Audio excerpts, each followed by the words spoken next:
guys, welcome back to a Civil Podcast. On today's episode, we'll be talking about some Reconstruction. I'm William, and I'm here today with Chuck. Hey guys! And we'll be having two special guests later on.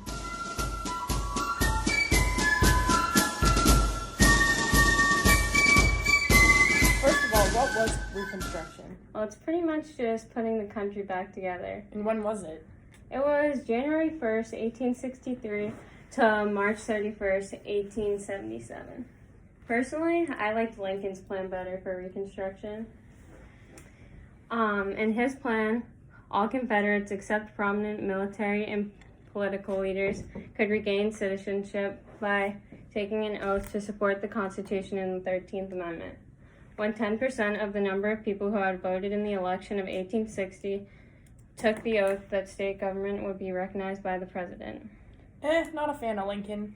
I support Johnson's plan because he gave general amnesty for all of us Southerners except for Confederate leaders and the very wealthy plantation owners. He also recognized the governments of Virginia, Tennessee, Arkansas, and Louisiana. The other states could re-enter the Union when they wrote a new state constitution, elected a new state government, repudiated their war debts, ratified the 13th Amendment, and repealed their acts of succession. But Johnson's plan didn't really help the freedmen, and he preferred to help the traders by giving them general amnesty. I kind of supported the radical Republicans because it gave civil rights for the freedmen. Their plans had some similarities, though. They gave all the Southerners citizenship except for military officials and political leaders. They also recognized states as part of the Union as they were deemed worthy. Well, speaking of the Freedmen's Bureau, the purpose of this organization was to assist the freedmen in the South. It was established in 1865. Lincoln even granted a charter for 1 year, and this charter renewed in 1866 by the Congress. For this segment of our podcast, we have a former slave, Henrietta. Hello everyone, I'm Henrietta. I was a former slave who was assisted by the Freedmen's Bureau in the 1860s. They helped teach me how to read and write, which led me to writing my own book, and now it is a New York Times #1 bestseller. And I'm just so happy. It's okay, you're doing great. Thank you. Anyway, in my book I speak of how the Freedmen's Bureau helped me find my family members. I am now close with my brother, who I was reunited with back in 1867, and during that time I was shocked on how I reunited with him after all that we've been through. And the Freedmen's Bureau also acted as legal advocates for us and just really helped us through this difficult process. I did some research after all these years, after I learned how to read and write, about the Freedmen's Bureau and how it was funded and who was in charge of it. And apparently Congress put money aside for this bureau, and the War Department was in charge of the Freedmen's Bureau, and Edwin Stanton was the secretary of the War Department, which later on he got fired by Johnson, but that's another topic we will talk about. Some successes of the Freedmen's Bureau was that they fought for us African Americans to get education, and we could both receive elementary and higher education in public schools. We also received support from Christian organizations such as the American Missionary Association, who had long advocated for abolition. This program ended when Edwin Stanton was fired by Johnson without consent from the Congress, and that was a very dramatic issue, and Johnson later on got impeached because of this action he took, which was illegal in a way. There were also funding cuts, and the KKK was rising at the time, which weakened the Freedmen's Bureau, as they've been hanging black people. And then the charter was also not renewed in 1872 by Congress. So that was a big problem. So, buy my book, Freed from the Freedmen's Bureau. I'll have At that in Barnes the, I was gonna say in the link. Yeah, it'll be in the link, but also you can pick it up at Barnes & Noble or a bookstore near you. Thank you guys for having me. Good job. Thank you. We have another special guest with us today, a former carpetbagger, Robert.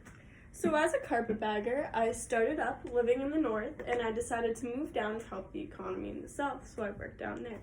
So I saw the economy change in different aspects from the north into the south. So up north, the economy flourished after the war. Since the war was fought mostly on southern territory, it didn't need to be rebuilt. The war also stimulated the growth of railroads, which expanded our economic territory. It also brought growth to factories and farms. The South, on the other hand, was wrecked. They relied heavily on slaves to do manual labor. They also had to rebuild areas due to war, and the freemen struggled to find jobs and could not purchase land. Well, thank you, Robert, for sharing about the economics. Now that we're all here together, we can talk about some other aspects of the Reconstruction. Yeah, so the 13th, 14th, and 15th Amendment were all implemented during Reconstruction. Yeah, the 13th Amendment really helped me. Yeah, Henrietta. banned slavery and involuntary servitude. Yeah, so that was good for pretty me. good. The 14th Amendment was any person born or naturalized in the United States was considered a citizen. And the 15th Amendment... It gave you the right to vote. So, basically, Well, any men. person in the U.S. were given the right to vote based on color, race, and servitude, except women. Suffrage wasn't given until 1900. RIP. Okay, so let's talk about some of the failures of Reconstruction. Do you guys have any ideas? What about black codes? Well, black codes were restrictive laws for the African Americans to limit their freedom and ensure their availability as a cheap labor force after slavery was abolished. It was pretty great. I beg to differ. Sorry. Anything else? The development of sharecropping. Landowners allowed workers called sharecroppers to work their land, raise their crops, and sell crops, and gave 50% share of the profit to the landowner. That was pretty great, too. Mm-hmm. As I said earlier, there's also economic failure in the South because once the slaves were freed, the wealthy plantation owners didn't have enough money to pay each and every slave. There was also lots of domestic terrorism. Oh, tell me about it. Yeah, a lot was done by the white supremacist terrorist group called the KKK. Yeah, they really affected my life. They killed my father. Yeah, it must have been scary for you. It was. I was fearing my life every day, but thank God I got through it. And Thank also you, for you, Freedmen's Robert. Bureau. Yeah, not only did they threaten people of color, but they also threatened anyone who supported the people of color. So everyone from the North was in danger, as well as former slaves and law enforcement. Yeah, it's a good thing that the Enforcement and Force Acts were three acts passed by Congress in response to their violence. Yeah, the Jim Crow laws were also, really hard on me. They enforced segregation racially in the southern states. And it was anywhere from public pools, phone booths, hospitals, asylums, jails, residential homes for elderly. And it was tough. I think that's pretty respected. But at the Oh. same time, law Whoa, officials, excuse me? I feel like we should be segregated. I think law officials believed that they were protecting the people of color by keeping them separate from the whites because the whites were part of the KKK and they did promote violence. But as it continued, there was a severe difference between the quality of the people in the white areas and the quality of life in the people of color areas. I literally was trying to drink out of a water fountain, and then I saw a bunch of ants come out of it. It was gross. Clean Oh it. my gosh. I I'm not public works. Honestly, Anyway. Chuck, I think you're gonna need to leave. All right. this. Anyways, Yeah. let's talk about a new This is topic. getting kind of The tense. Grandfather Clause. It allowed white voters to avoid literary tests, poll taxes, and other tactics. It was designed to disenfranchise African Americans. They also exempted the poor whites from the literacy tests and the poll taxes if their grandfather had been eligible to vote before. Okay, let's dive into a new segment. The Compromise of 1877. What was it?